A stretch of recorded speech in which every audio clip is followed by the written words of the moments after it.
And what is going on YouTube? Just another gaming channel, bringing you just another video. So here we are, ladies and gentlemen. It is Z time, Friday the 11th of August, and let's see what my best friend here has. Agent of the Nine. Wow wow. Ooh, what we got? You walk among Okay, so some golden oldies I see. Well, first of all, we've got skins for the Hawk Moon and the Nemesis Star. I have both of these.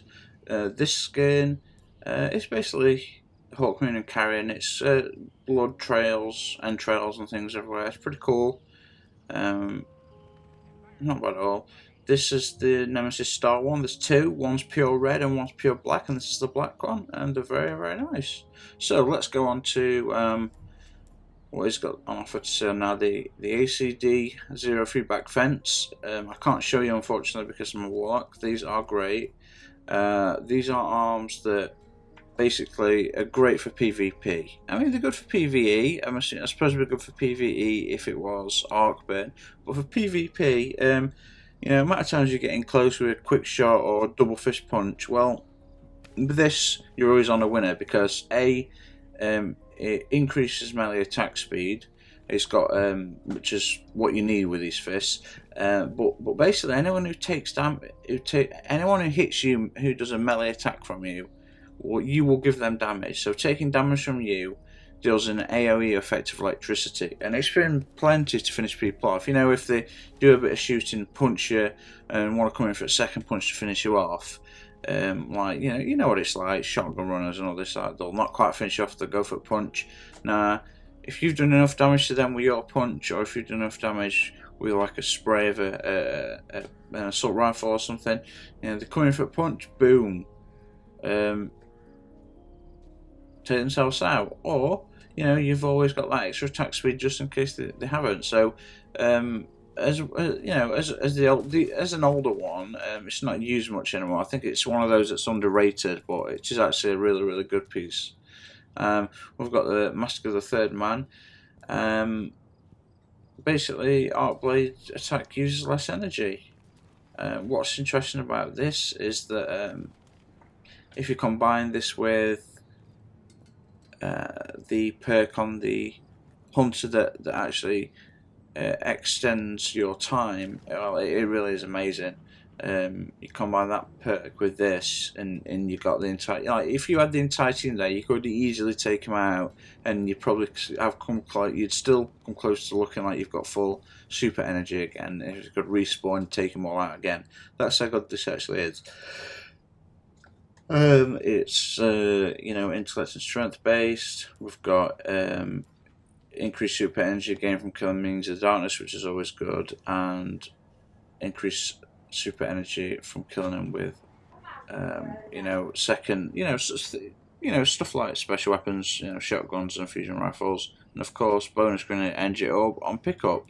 Sorry, I can't show it to you because I am actually a warlock. But I can show you the Nemesis. Light Beyond Nemesis. Supers generate an extra orb where so every time you use a super, you generate an extra orb. And it says, well, that's not much. Well, actually, it's pretty good in the heat of moment. That can be pretty good. And revive and be revived is much faster. So this is essentially like the Alpha Loopy, but for the warlock. You'll have to excuse the colour of the helmet. Looks a lot cooler than that normally. Unless, does it look like that normally? I don't know. I assumed it was because of the shader I was wearing. It's looking red. I couldn't tell you. But it's not a bad helmet, guys. It's again it's one that was used heavily in Gear 1, but as all the alternatives came out, then, you know, things change.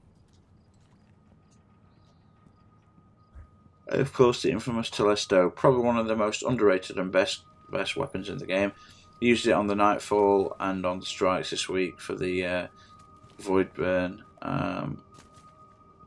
Battle Runner with this weapon grants you a brief kills with this weapon grants you a brief boost of speed. So great in PvP. You know, you can hit someone with these and just start running like crazy, and if it kills, you get a huge boost. Then on top of that, you're running along with lightweight on, so you've got double boost on your you've got a permanent increase on speed, but then you've got an additional nudge when you get the kills, which is great. Or you've got increased battery, 5 shots instead of 4. But really, the reload on this is fast enough, and you can have speed, you can have fast reload on as an option.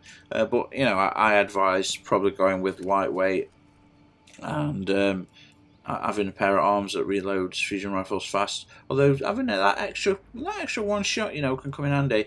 You're peppering these at the enemy and at the enemy's feet, and not all separate attachments attached. So that extra round could give you what you needed. Kaboom! And multi kills with this weapon spawns obviously allies. That's always great. Now I can get, because of the explosive factor, I'd say it's more of a disintegration, but you spray a couple of rounds of these towards enemies, enough stick, and they go together. Like it's a pleasant sight.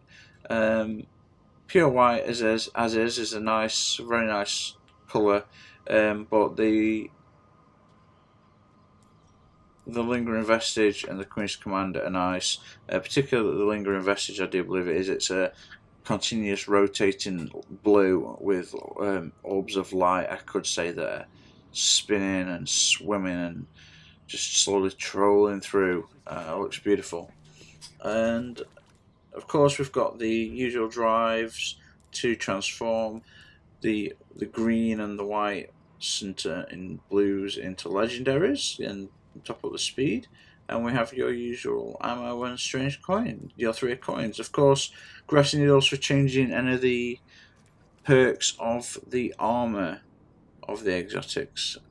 Please remember that. It doesn't work on weapons, I don't believe. So, there we have it, ladies and gentlemen. XUR.